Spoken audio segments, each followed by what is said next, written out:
की भगवंताच्या चरणाजवळ व्हायची, देवाला मागायची.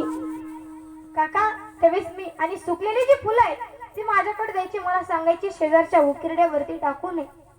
काका मी आज मोठा झालो, मी त्यावेळेस माझ्या आईला प्रश्न विचारला, आई तू चांगली फुलं देवाला वाहते, सुकलेली फुलं फेकून का देते? त्यावेळेस माझ्या आईने मला सांगितलं, बाळा या प्रश्नाचं उत्तर तुला तू मोठं झाल्याच्या नंतर कळेल.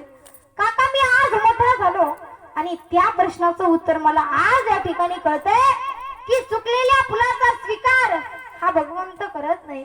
सुकलेल्या फुलाला भगवंताच्या चरणाजवळ जागा मिळत नाही, सुकलेल्या फुलाचा स्वीकार हा भगवंत करत नाही. मग मी तर आज या भारत मातेच्या समर्पणासाठी चाललोय आणि मी जर अशा सुकलेल्या चेहऱ्याने गेलो तर माझी भारत माता माझा स्वीकार करणार नाही.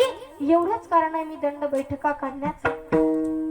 बघा भगतसिंग आज आपल्यामध्ये नाहीये, परंतु त्यांची कीर्ती आजही या ठिकाणी अजर आहे, अमर आहे. विठाला विठाला विठाला.